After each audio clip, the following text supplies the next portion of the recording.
welcome. Thank you so much again for joining the World Affairs Council of Connecticut today. We're discussing feminist foreign policy with a very special guest and returning guest, Stephenie Foster. Stephenie is a partner and co-founder of Smash Strategies. She's formerly the senior advisor and counselor to the ambassador at large for global women's issues at the State Department.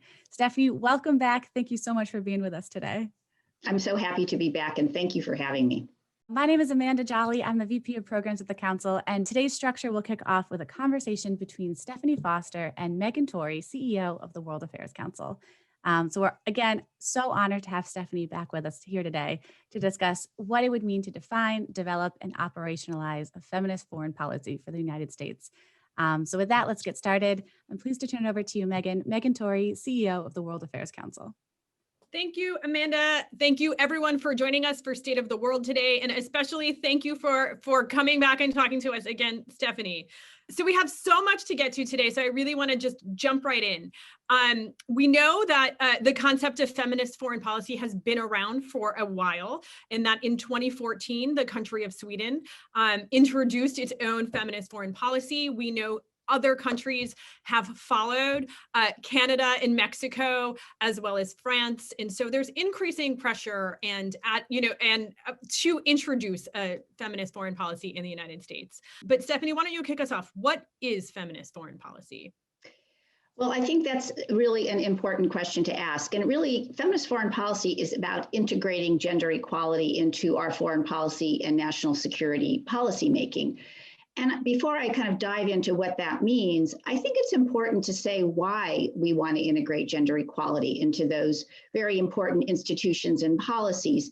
Part of the reason is obviously gender equality is in and of itself an important end. But a second reason has to do with what we've learned from research. And what we know, recently there's a Department of Defense funded study that came out that says that when countries have more gender equality, higher levels of gender equality, they're less likely to go to war, or when they are in conflict, less likely to really start the conflict. Similarly, we know that when countries have higher levels of political participation by women or women's personal empowerment in their countries, those countries are much less likely to be prone to conflict. And so we see that there's a connection between gender equality and foreign policy kind of outcomes that we all, I think, are in favor of, which is less conflict, more peace, more ability to really take conflicts and resolve them if they occur, but prevent them, and then figure out how to recover from them. So there's really a research base that talks about the importance of gender equality in this sphere.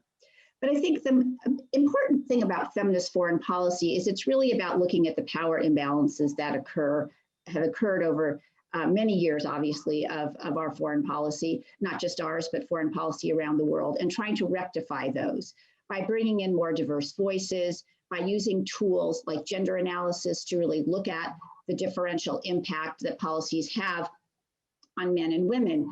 And really critically, feminist foreign policy, I think, challenges assumptions that we've had over the years that what we call hard power, military might, is really the preeminent way to solve our conflicts. Obviously, military power and using the military when we need to is critical, but we also know that what we call soft power, which is diplomacy and development assistance, talking about trade, all of those things are also critical to really how we can put forward a policy and interact with the world in a way that really lifts everyone up together. I think the last thing I'll say is that one of the things that I think is really critical as we're talking about feminist foreign policy as well is it also broadens how we think about security. Again, moving from this idea of military security or the military securing us, again, which is critically important when we need to, but also looking at human security and broadening the linkages to other issues which fall outside those traditional kind of defense, development, and diplomacy silos. And when people ask me what I mean, I always say I have two words for you: COVID-19, which is that we've learned in the last year, if we hadn't before, that issues like global health and food security and climate are not just issues that affect us within our borders, but they affect us globally, and they affect our national security and our ability to really be secure in the world and how we interact with everyone and around the world. Excellent. So let's talk about some of the main goals and objectives of a feminist foreign policy. So if we, enacting a feminist foreign policy, what are some of the outcomes we could expect to see globally and domestically? Well, I think the key things are really, this is about bringing in different voices, different issues, and an analysis about how men and women and boys and girls are affected by policies differentially. And so it's really looking at all of those things. When we develop a policy, needing to look at the gender impact of such a policy. Again, whether that's a trade policy, whether that's a health policy, who has access, for example, in terms of politics to certain kinds of financing for running for office, or who in a trade context has the ability to really access trade opportunities, or in terms of foreign policy, who's at the peace table and what issues are being raised. So really that feminist foreign policy is about looking at how the impact differs, and what we can do to ensure that there's an equitable impact of policy, that there are more diverse voices at the decision-making table, whether that's women or young people, and really ensuring that as we are moving forward, that we're not just relying on kind of the way we've done things before. I think the data that many of us know about, but it's fair enough to put it on the table, really comes out of the peace and security space, which is that, when women are engaged in peace negotiations, the documents and agreements that come out are 35% more likely to last longer. And so that's a really important point. But the counter to that is that there are very few women who tend to be negotiators and parties to peace talks. So we really need to elevate that. And I think that's a good point to say a lot of this work and the clear focus on gender analysis and increasing not only the role of women, but consultations with women across the globe has come out of work that's gone on for a very long time. But a lot of it is codified in the US, in particularly the Women, Peace and Security Act of 2017, which is very focused on sort of the conflict and post-conflict kind of realms. But you can extrapolate from that, which is what feminist foreign policy is really doing, to broaden again, as we look at every issue, how we are really analyzing the differential impact and in making sure that our policymakers are taking that into account as they make decisions. Let's talk for a second about what is the intersection between social justice and racial equity in feminist foreign policy?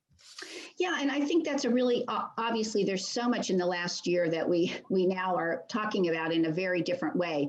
And I think that for me, I think obviously there are many touch points between talking about feminism, feminist foreign policy, and the role of gender, but also the role of ensuring that we're really looking across the board at how to ensure that we have a diverse set of voices and diverse set of people at the decision-making table. So I think that these issues, racial equality and gender justice, intersect often. They're parallel sometimes. I think that they're very complementary. And I think they're both about the idea that we need to make sure that everybody who's impacted by a decision has the ability to participate or have their voice heard, and that the decision makers are diverse. So I think it's both about who's at the table making decisions, kind of what that leads to policy-wise, and then also making sure that we're not just listening to each other, the people who do this kind of work, that we're really, as the people who staff policymakers, going out and really trying to bring those voices into the conversation, whether it's here in the US or in terms of the impact of our policy abroad. Absolutely. Let's talk a second about operationalizing feminist foreign policy, because you've recently written a great piece on how to operationalize this. So what are some concrete steps that we can take, or the US could take, in introducing a feminist foreign policy? Yes, and I'll just say, just first by way of background, three of us co-authored 2 pieces on feminist foreign policy. Myself, Susan Markham, who's also a partner at Smash Strategies, and Sahana Dhampuri, who is at Our Secure Future, which funded our work in this space. So, what we did was really look at all the work that's being done and all the conversations that are being had about feminist foreign policy. And I think to me, the exciting thing is if you think about Sweden started this conversation in a really robust way in 2016, that's only 5 years ago. So there's really a lot going on in this conversation in a lot of different ways that people are engaging. But what we really focused on in the paper that just came out were very concrete steps that could be taken within the US government. So really looking at in a very granular way, what steps can be taken that may not get us all the way to a feminist foreign policy, but kind of get us there. And so we really looked at, I'm going to just look at them here quickly, sort of 7 summary recommendations, but I want to focus on a couple that I think are really important. The first is, of course, to diversify representation at the decision-making table. And I think I would say that I'm really excited about what's been going on with the appointments in the Biden administration, because the cabinet is obviously gender equal. We're seeing a lot of very great appointments across the board, a lot of women and non-white and younger and sort of very diverse people filling these key positions. So I think it's really showing the commitment to bringing diverse voices to the table. And we make a series of recommendations about that. But I think it's also understanding that not every woman is a feminist and not every feminist is a woman, as we always say. So it's about also saying we need to not only have more, I'll say women, but all these diverse voices at the table, but also think about how to really put forward feminist voices that are men who can really also help us push the issues forward within the organizations and institutions of foreign policy and national security. One of the other recommendations I want to highlight, well, 2 others I really want to highlight, is prioritizing gender analysis and the collection of gender related data. And that can be sex disaggregated data, race disaggregated, ethnic disaggregated where that's relevant by age. Again, really to collect that data and that analysis and make sure it's presented to decision makers as part of the briefs that they get, as part of the president's daily intelligence brief. Is there a gender dimension to a particular conflict? Will it have a differential impact on men and women? And maybe it won't, but I think that's worth always asking ourselves that question and being able to say to decision makers, this is something you should look at. And then the third thing I want to talk about really goes to this issue of bringing in the voices of those who have been, not part of the conversation from, again, the places where we work, which is everywhere around the world, and thinking about ways that our embassies and USAID missions can really institutionalize those conversations, whether it's through the way they structure meetings or who they think about inviting to meetings. I mean, I can say I worked at the embassy, the US Embassy in Kabul, Afghanistan, where I was a women in civil society officer. And, and also when I worked at Maine State, I mean, a big question I always asked was, who's in the meeting? Are there any women in the meeting? How many women are in the meeting? And making sure that we're really not just talking to kind of the people we often go to, sort of, not that there's anything wrong with those people, but broadening again that conversation so that more people are part of what our foreign policy decision makers hear when they go abroad and when they read about what the other staff people have really taken into account.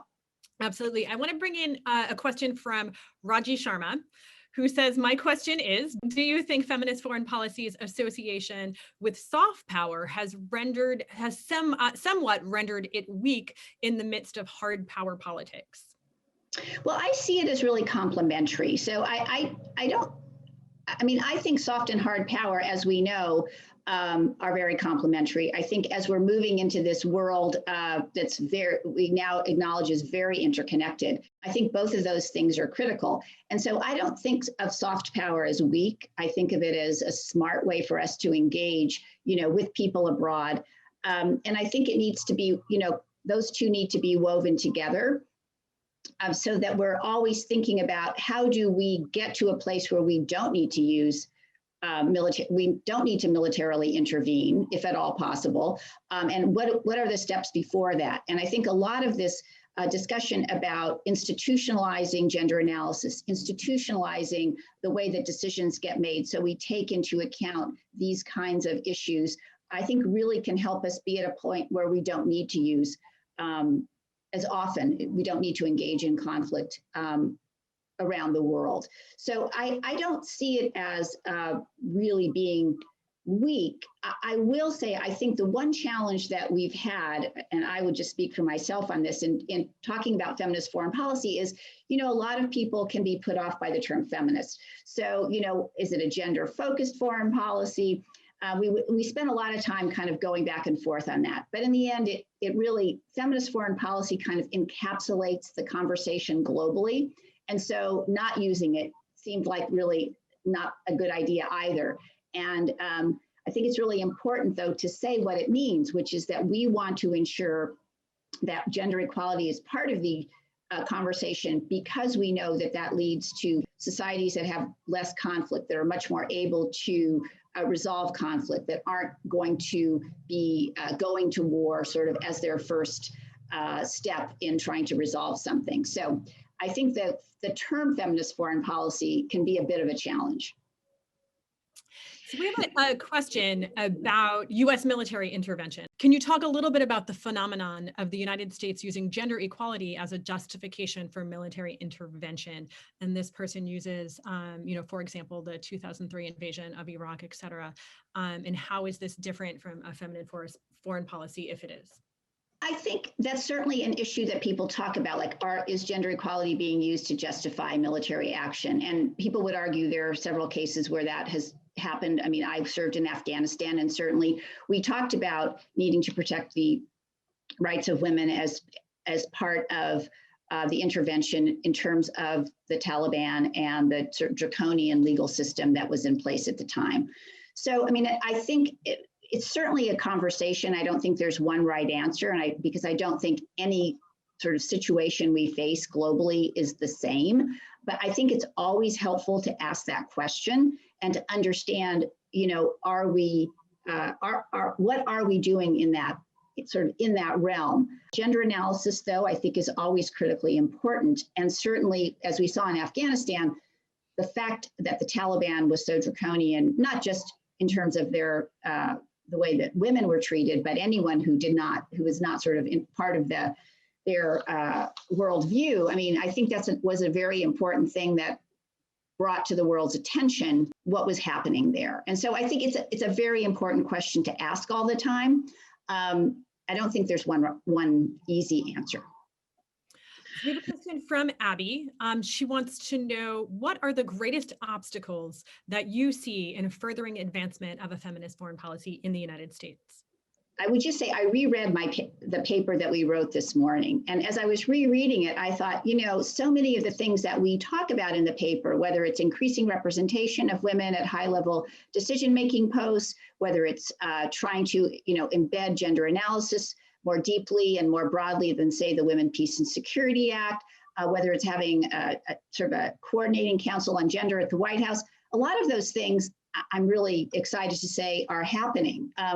And we see that the Biden administration in this first few, not even month really, of being in office is starting to move on a lot of those steps. So I think there's a lot of good news there. I think some of the challenges really go to, I'll just speak for the State Department having worked there. These are very large bureaucracies with really lots of people. And so kind of ensuring that there is enough political will at every level is really important. Ensuring that there's training at every level about, what is gender analysis?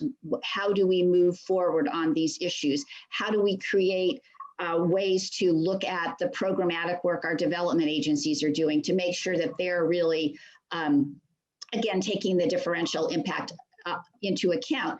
I think that's, in a very real, everyday way, that's really hard. I think a second challenge is ensuring there are enough resources to do this kind of work. When I was in government, we kind of blithely said often, well, it won't cost more to do gender analysis or have a gender advisor. And I think that was wrong. You need to invest in things. You need to invest in in having full-time gender advisors. You need to invest in their training. You need to invest in building the institutional kind of structures, and that costs money. So I think that is certainly another thing that is, I think, difficult. The third thing I would say is sustained leadership. As I've said, I think President Biden and has really signaled his leadership. I think Secretary Blinken the same.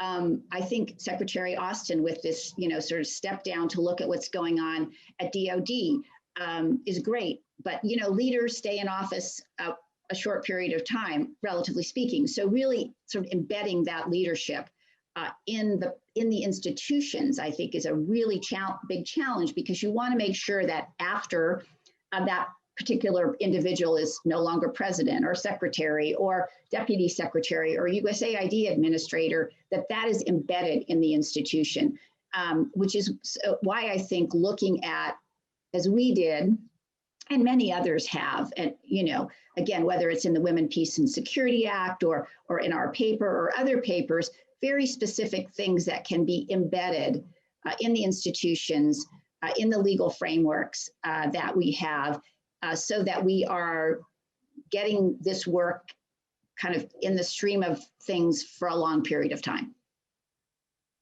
Excellent. So here's a question about, in a number of countries around the world, there have been gender parity laws in many legislative offices, for example, but that hasn't always translated into voices being heard and incorporated. So Ellen wants to know, how do we make sure that women are not only at the table, but are taken seriously and their perspectives are included and incorporated, and that they are advocating for the issues that are important for them? I'm going to say a couple things on that, just kind of to reiterate. Representation is really important. So I think if you can't see it, you can't be it. I mean, I think we all know that phrase, and I think there's so much to it when you look at the data about how younger women and men then see the roles that women can take on. I mean, you see a marked change when they're able to see someone who looks like them or sounds like them in a particular job. But that's certainly obviously not the end of the story, and I know that's what the questioner is getting at. That I think goes to a couple of things, making sure that we understand that not just women are integral to this conversation, that we need everybody to be part of it, because we know, again, that gender equality leads to better national security outcomes. One thing that we said in our paper, and I just want to pull out a little bit because I think it's an interesting way to think about it, we recommended that congressional committees ensure that the experts that they call are gender balanced, that they're a gender balanced group of experts called non-governmental experts, because when you call government witnesses, you get who you get, and it's whoever's in that job. And then we went and looked at, did a little study and looked at what was happening with congressional committees. And we did find that actually in the House Foreign Affairs Committee in the last Congress, about 30% of the witnesses were women, and which we actually thought was pretty good, not 50%. But we really talking to and encouraging that in our piece, which is an article that ran in The Hill. Interestingly, we found out after we wrote the piece that then the House Foreign Affairs Committee was looking at some of the members, particularly Representative Castro, how to actually embed, again, in the way that the committees work across Congress, more parity of witnesses on a wide range of demographics, women, racial, sort of LGBT, if people, this is all if people want to self-identify. And so I think what we need to do is not just look at who's sitting in that space, but what are the institutional mechanisms to make sure that they are listened to, right? Because they're sitting at the expert table, for example, or they're, in the room where a decision is being made. I don't want to sound, though, like I think there's one answer or this is a panacea. I mean, have been around long enough to know that, women still are talked over, women still are mansplained. We have all that. We have all that in foreign policy. And so it's not like this is a perfect world that will, kind of come up from the ashes if these things all occur. But I think they give us the tools to keep pushing and to keep the awareness going and to really ask questions when that doesn't happen and ask why those views and voices aren't being heard. So I think we need to see this sort of moment in time as giving us tools to really push forward on increasing both women's voices and feminist voices, knowing that those aren't always the same, and that making sure that those voices get taken into account as part of our decision-making processes, frankly, across every policy issue area, but talking about foreign policy and national security here. So I think we're on our last question already. So I want to ask you, what does the world look like if the U.S. adopts a feminist foreign policy, if countries around the world embrace their policy through a gender lens? How does the world change? What does our global future look like? Well, I think we're 5 years into this discussion about feminist foreign policy, and I think we do see, as again the studies have shown, that gender equality does lead to better outcomes. Obviously, the world is, countries are in different places, have different, imperatives, have different situations they face wherever they're situated. So I think we're not all kind of moving together at the same rate. But I think the interesting and important thing about this conversation is that, we are a global superpower. Still, we have a very large footprint in the world, and we can make a difference. And we do every day. We need to make a difference in a positive way that I think really moves forward this idea that we need to have a robust conversation. We need to use gender analysis. We need to really look at the power dynamics and bring all of those to bear and present the people who we have, making decisions in our country with those kind of analyses. But at the same time, I think that can also empower people both in the bureaucracies and in the countries who are impacted by our decisions to ask more questions and to really say, why or why not isn't something happening? Why or why not didn't you take that into account? And how can we resolve this issue in a way that gives everybody something that they can hold on to in a positive way? So I think what I look forward to is having this conversation in even 5 more years or 10, because I think we'll be in a very different place in terms of more and more countries going down this path. And I think we'll see the difference. And I look forward to that. Stephenie, thank you so much for joining us today. Thank you for all of your work and being an advocate for women's issues all around the world and everything that you do. And I can't wait to have this conversation with you again. Okay, well, thank you. And again, thank you all for having me. And Amanda and Megan, thank you so much for making it happen. Stephenie, thank you so much for speaking with us today. I also want to thank everyone out there for joining us today. We encourage you to check out the 2 policy briefs Stephenie referenced today, Operationalizing a Feminist Foreign Policy and Concrete Steps Towards a Feminist Foreign Policy. Both links are in the chat, and we'll make sure that you all have a link as well after the discussion's over. I want to thank you again for joining us. This discussion is part of the Council's State of the World series. So coming up this season, we'll tackle everything from domestic terrorism to human trafficking, and from the Iran deal to China's new digital currency. So we hope you could join us for more of these discussions. We invite you to join us next week, where we'll be talking with Heather Fisher on combating international human trafficking and misinformation around the issue as well. So to make sure you don't miss an episode, visit our website at ctwac.org, subscribe to our YouTube channel at World Affairs Council of Connecticut, and subscribe to the State of the World podcast, which you can find on Apple Podcasts, Spotify, or Google Podcasts. Once again, with all that said, thank you so much for joining us today. Stephenie, thank you for sharing your leadership with us. And until next time.